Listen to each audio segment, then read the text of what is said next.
Welcome family. So this particular stock is one of like my first time stocks them. Just like it started in investing, and like arguably my experience probably as a shareholder is going to be one of the best experiences you have like as a shareholder when you attend the meeting. However, today on the video we'll talk about that. So in this video we'll be breaking down Honey Bun, how it makes money, and of course how it's performing on the stock market. So if any of that interests you, stick around. Don't forget to like, share, comment, subscribe, tell a friend, and yo, with that said, let's begin. So about the company, and I'm going to do it in like a Disney style format. So here begins. Once upon a time, there was a couple named Michelle and Herbert Chung. They had big dreams of making life delicious for everyone in Jamaica, but they didn't know how to run a business. One day, they decided to take a chance and purchase the bakery.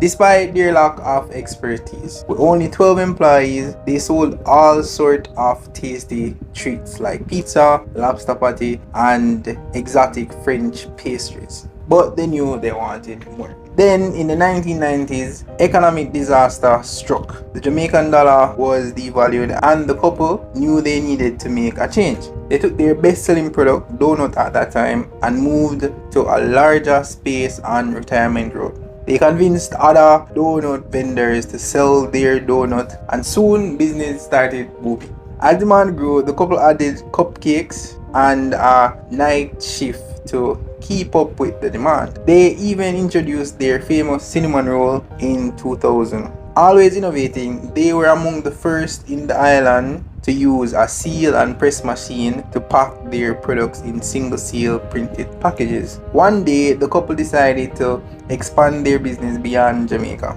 They started exporting their delicious products to the Caribbean, US, and England, beginning with their popular Jamaican fruitcake during Christmas.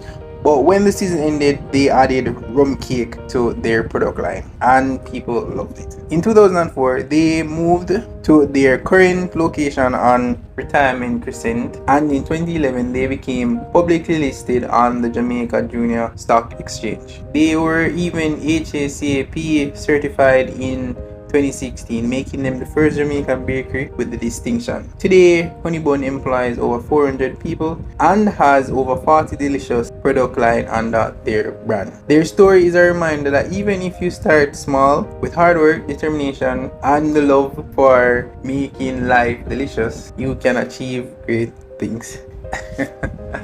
Yo, I love playing. Anyways, that's the history of the company. Anyways, I want to point out something to you guys and this is off JC. So I'm just gonna read from it. So basically JC says that companies that list on the junior market will receive a full income tax holiday for the first 5 years after listing and a 50% income tax holiday in year 6 to 10.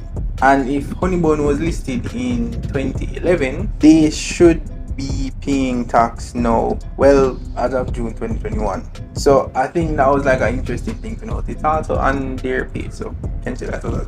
Alright, so as mentioned in their history, their like main office is in Retire Crescent, Kingston. That's like when I head downtown from Crossroads around the area there. So yeah. And then they have several, so outside of the main office, they have several location outlets. The outlet is literally just a place where it's just Honey Bun products are sold. It's a building where just Honey Bun products are sold, and you get it at the cheapest price. You go get it because some of the places even produce the Honey Bun product, so it's literally like from oven to you. So yeah, no middleman and no transportation costs or nothing associated with that particular good. In addition to the fact say, like even if them not produce it, like the truck comes every day and them always a house sale, like legit them always a house sale. So like if you go there anytime like after 1 o'clock, 2 o'clock, at least we can post one location. So the location outlets are Princess Street, East Street, Crossroad, Retirement Crescent, Pineapple Palace, Papillon, Ocherius, Pole Harbor, Spanish Town, and Half a Tree. The Half a Tree one is the one, you know, come when we usually go to school, we usually stop and buy enough things there. It's like literally it's cheap, trust me. And of course, you know, the outside of the outlets, you know, them have supermarkets, like their products are literally in the supermarket. Normally, them have like a section to themselves, you know, them bougie them way there. Plus, you know, you have schools, you know, high school, primary school, fair packed. Cause like I was doing some community service at primary school, like Waterford primary school, and like legit these Honey Bun products alone themselves, may I want to fly them get a contract or something, but I don't know, but yeah. I know in your high school, you have gas station, you go in a gas station and get some of them. Especially like the gold is there everywhere. But don't take my word for it. Just go any supermarket and literally just look, and you probably going to see like them have like a whole section for themselves. So outside of like local like retail outlet and them something there, as mentioned as well, you know, the local narration that they do export to the Caribbean. They also export to USA, United Kingdom, and Canada. How they actually make money is a bakery, so them just sell their baked products to whoever want to buy, you know. So yeah. So they really have 4 brands. They have Honey Bun, Pitney Crackers, Shorty, and they have Buccaneer. So Buccaneer is really just rum cake. So them have it in original, coconut, and them have it in fruit cake as well. The Pitney Crackers, like it's only Pitney Crackers there here, but like that actually tastes good. Like it bad with like ginger tea and like, you know, it's like a wheat based crackers and have some little shapes, but it like legit tastes good, and always on sale if you go any other outlets. So you normally have like some tofu and things up on. But I think like that's like before like 12, 1 o'clock. So for the shorty, you know, you have loaf bread, which is like the short loaf bread. They also have burger buns and they have hot dog rolls. And you like, if you've been with the channel, you know, say, oh, personally, I love the cinnamon bread. I don't know where it be cinnamon bread. I love the cinnamon raisin loaf. Like I love the cinnamon raisin loaf. And it body pear. Like I don't remember which video I was talking about it, and I was saying that I would try it and thing. But yo, try it and then just comment waiting about it, like slap. So that's the bread category now. The shorty, which them they make like the full size bread, they make short bread. So that's the actual size of bread. So you know, see them of the big bread. It's just, you know, short bread. So now under the honey bun, like literally honey bun, they have several stuff. I'm just gonna read it. So you have donuts, of course, cinnamon roll, cheese bread, goldie, coconut roll, raisin bread, marble cake, cupcake, goodies, spice bun, and Easter bun. And them have the Easter bun like fully, like this, full thing, and then them have it, them have the one that is sliced. So yeah. As relates to like acquisitions and events, they haven't done any like say acquisition, but they have spent $1 million on expansion for their plant. So there was that, and like, you know, expect like production to be doubled. So you know, twice the amount of space. No, but I was like a while back, nothing really right now. Also tax. Remember them come off for like the little benefit from, you know, getting the 10-year tax holiday. Yeah, that kind of affect them financials as relates to tax, but they still made more money. But when we get at financials, you understand the message. You can stay back for that. So it's not, as I say, it's not really a complicated company. It's not a complicated company. Them sell bake stuff, and like that's it. I looked. There wasn't much like, you know, rated, but the financials might prove a bit more helpful outside, I know, getting that. But before we go to the financials, I'm telling story time. So I'm gonna laugh at me, isn't it? No. Anyways, so when I just started investing, I was like one of the companies that actually invested first. The reason I invested it was like, taste it. Like at first I bought them, cause I'm not gonna buy them without knowing that they're on like the stock market. So I'm finding something about stock market. Buy some shares. Them time there, poverty was reigning supreme. You see me? But they still buy. I think at that time I had about like $2,000 in it. Like not going like there. $2,000 in it, and so shareholder meeting came up. So I'm going there now. I think I went there. I went there twice. So the first time I went by myself. Even in other time I went with someone. Wait, so the first time I got here, and like him carry in the place and him say, what you name? Tell him got graduated, and like them look and see some 2,000 shares in there. What deal? Like I thought, like day before, I bought like I had some money, so I bought like a 30 grand worth. So make it feel like, say, oh, you know, me have some form of interest in that company, but it never show until like after. But anyways, we're going near. I think we went to, I don't remember the hotel. I don't remember the hotel right now off the top of it. But like when I went to the hotel, I did here sit down, fancy plate, and you know, them have like food like, but it was like a buffet style. So it was like nice food basically. They did drink orange juice and bag of things and water and some other juice they did. But so let me that talk and me enjoy, but me enjoy the food and everything.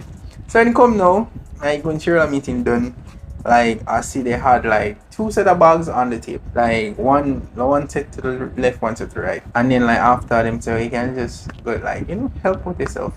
Yo, not going to lie to you. I got bread, I got this, I got that, I think we got a sample of every one of the products that the company had. So I'm doing the math, I'm gonna check it up. The things I'm getting out of the bag was more than the total shares I'm gonna have to my name at that time. And I found that so funny. So the next time now, just make sure say yo, I bought like enough before. Cause you know, so buy enough now before. So now my thing is just start carry other people come and say yo, free things I give if you just come sit down and look and I get food and something just show up. So I invited another person. So she ended up get a bag and then me get a bag and just sit there and go, what's up bag? You see me? So but here's one thing I've noticed about like Honey Bun products, and I don't know if it's like marketing however. But granted their stuff tastes like really good. But for some weird reason, and I know because I buy from the outlet, their products tend to like expire fast, like maybe like 2 weeks. Easy me, except the bread. Like the bread we did here for like what 3 weeks, well 2 weeks. Why it takes me. So the bread and them something there where we did here. The bun right now, I first may see them like actually have some way last longer than a month. So them products like donuts and them some there week 2 weeks. So it's like either subconsciously make you want to eat it more or eat it fast or it will spoil and you know waste the money. But granted, them not really last more than a couple of days here, you know. So that's why I just buy them in small batches. But yeah, so that was like I guess like experience, like story time. So well, you know, we actually go to the financials and then we just talk about that here. It did kind of short, so yeah. Alright, for me, so I like been just looking at these financials, and I think personally I've gotten better in the sense of analysis. However, you know, I just incrementally pushing it in.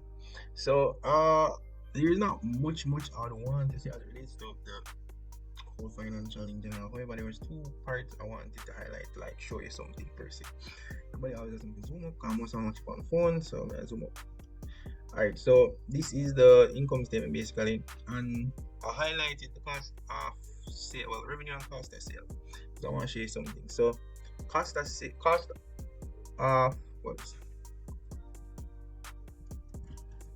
cost of goods sold is me as a percentage of sale. If you notice in 2020 it was at 52.28%.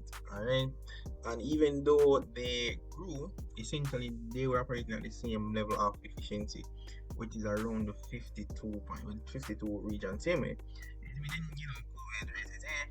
and like things probably a bit more expensive because I did go to an Australian meeting and must remember the issues we getting stuff, so people have to pay a little bit extra money, a little bit amount of like more money to actually like get some of the stuff them, because they do ship from overseas to get stuff and they also ship out stuff overseas to sell, so you know a little more cost right there.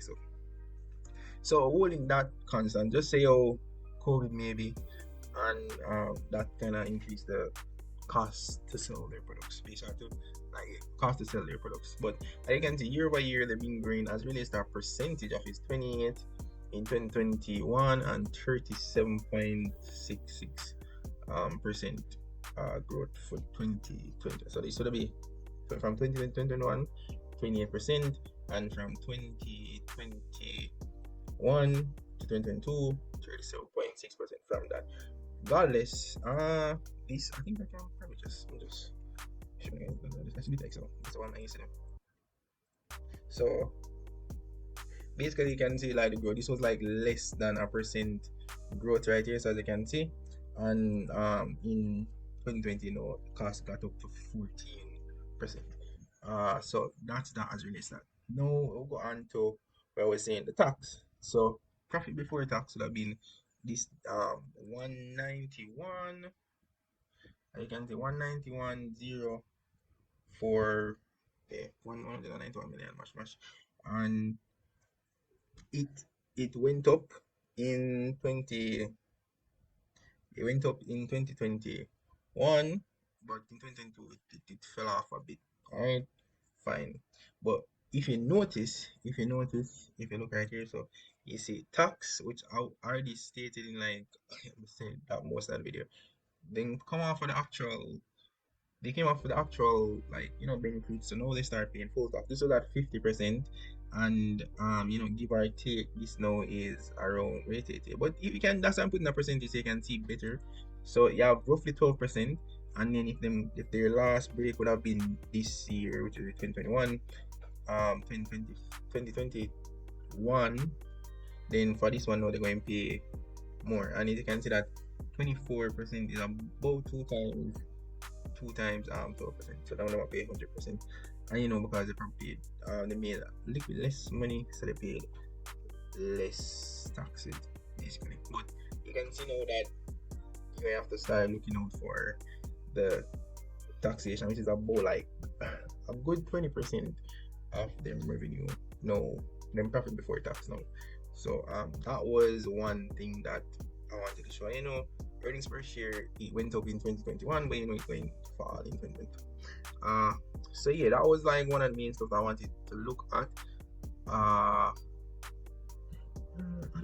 Do I want to send this in? No, I don't want to send this. Alright, so as it relates to Dupont, really, what has been going like dominantly is just return on assets. Excuse me. As it relates to profit margin, it fell in 2022, so probably that's why the stock price went down. Yeah, and leverage hasn't like significantly made any changes. So if you look at the chart, you can see that return on asset, which is this one, has made a sharp increase. Leverage not really moving ever so gradually, but not significantly. And then the profit margin is like, you look at it, you can see. So yeah, let's name something there. Just one of those stuff. And then the return on your equity essentially goes up 19. It went up like 19% in 2020, then 2021 it went up 21% ironically, and then it fell off in 2017. Remember how financial statements are made, so it basically reporting on the year before. So this would have been like before COVID, like 2019 or 2019, and then the effects really affected them in some way, but then they kind of benefit. And now the effect of 2021 would probably reflecting here. However, assuming that like things seem like going back together, then you should see better performance going forward. And if you look at the Q over Q, like they've been growing, so there's not really much fall off. So Q1 over Q2, they've been increasing revenues. Uh, margin essentially will go up same way. And you can look at to see is look at net income. If net income has been growing, so they almost double the net income basically, which is here. So as I say, it should see going up in the future as it relates to a financial perspective. So go through the point, go through that. I did do some extras. So I don't know if, well, probably you guys probably find it. So these are just like the ratios. So gross profit margin, you can just like probably screenshot it and look, so you can zoom up a bit more. You can zoom up and then measure the quarters after. But year by year, gross profit is a gross profit operating margin, which is like when they make at the end the net profit. margin as well is 9.9, and I would say it fall off there. So current ratio, debt to equity ratio, which I'm say the increase, but not anything crazy. Return on equity has fell a bit. Return on asset, it, as I say, it grows, but shoot a bit from 2020. It has grown. I make out in 2021, so understandable.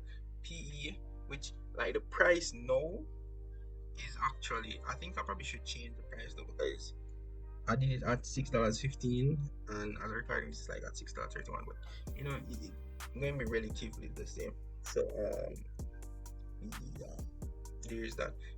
Price to book is actually pretty good for the assets they have, because even though we never really go much on the assets, I am going to say, and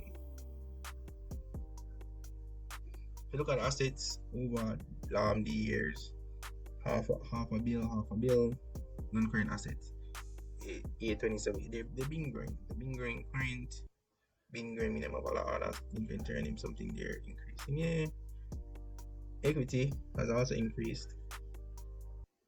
Liability, inevitably are going to increase with our manufacturing company and so on. So they have been increasing their assets. So like you're going to get a lower price to book. Dividend yield, which when everybody like talk about dividend payout ratio. Actually, dividend payout ratio means what percent of their bottom line, which is their net income basically, you're paying out to shareholders, and highlighted B66 would be net profit. So there.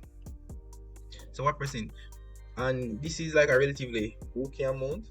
20% of it is going back directly to shareholders, so that is good. But when you think about as a dividend yield, as for how much you'll be getting it for if you buy the stock, what I did back in time, and I just did the average. I did the average of the 2 periods that they normally pay. So I think they normally pay in September, and I don't remember if it's December or January, March, but they pay 2 times. When I was doing the calculation, I did go back and do my due diligence. So yeah, so over the years, in 2021, 2022, it was 1.78%. So yeah, I did average. I can see the formula. Yeah, and the price over the years. So I did this for December. Oh yeah, so they pay September, December, remember now. So December year in price was $5.31. In 2021 it was $9.27, and 2020 was $7.99. So yeah, and in the share price performance, it dipped compared to last year before, which was 2019. I remember, I know it dipped because I did the calculations, and it went back up, which would be the $9.70 something, and then it dropped back down to this. And now where it's at, as I right now, I'm gonna check JC, $6.33. So yeah, we'll see how the year ended it. And the rest of these ratios are essentially the same thing, but for the coin. But if you want to like just take a screenshot or something like that, then fine, I'll show you that. Alright. See there. So now for I like this was like input shareholders. And I found this like very interesting, because alright, so the top 10 shareholders are Next Incorporated. So we got the Next Incorporated because there's not much on it. And Starboard, Fell, they own like all I said, JMB Security Limited, Mayberry Cal, which is Bobby's company. Yeah, and there's a name go down. I want to show you something. So first things first, the top 10 shareholders, which is them people here, top 10 shareholders own 87% of the company. We as like the general public can only, if you buy up every share them have available right now, can only buy a maximum of 12.78 shares. What I found interesting was the fact that this company, which is Next Incorporated, there's not really much on Next Incorporated. Like legit, this is just about Marcus. I'm not talking about. So I'm gonna show you something.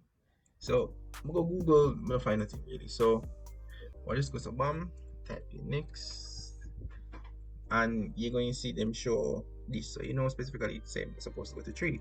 So go to 3.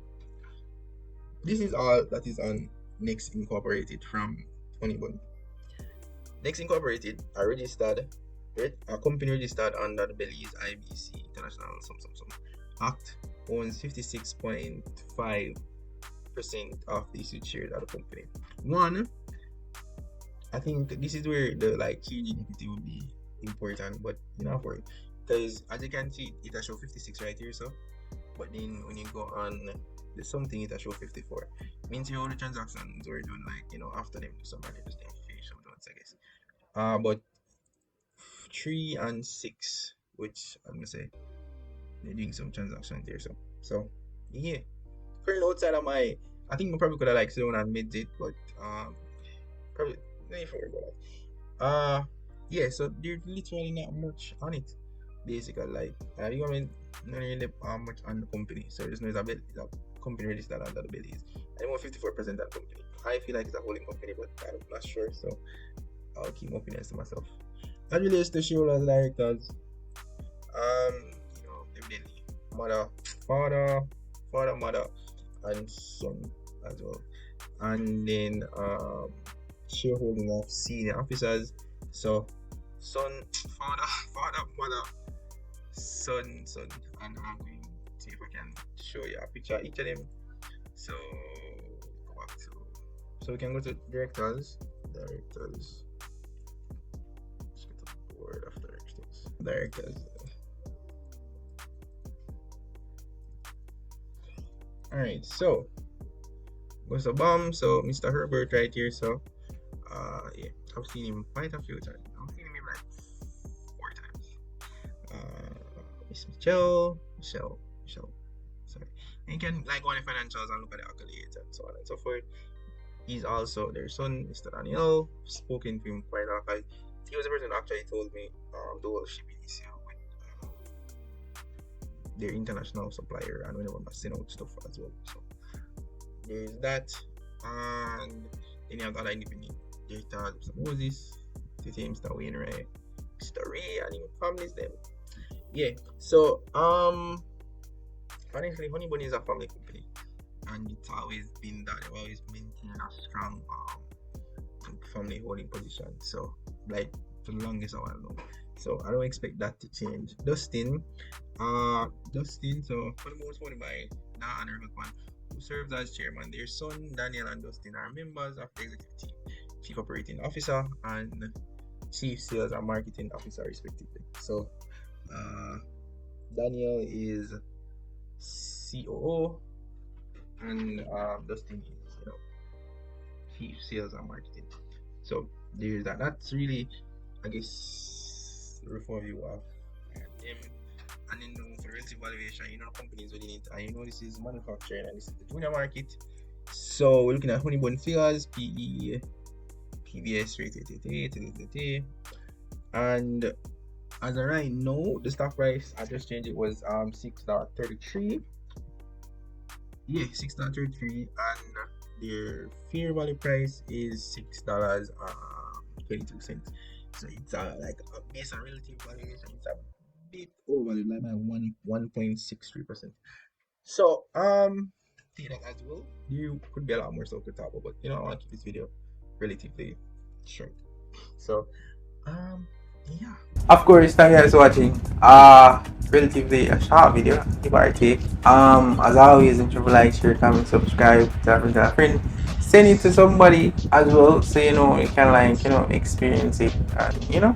Not telling them to buy the stock or whatever. It's just let's just show you my experience. But you can try them products and you get a feel for understand like where I'm coming from. So as always, see you next one. Love you guys.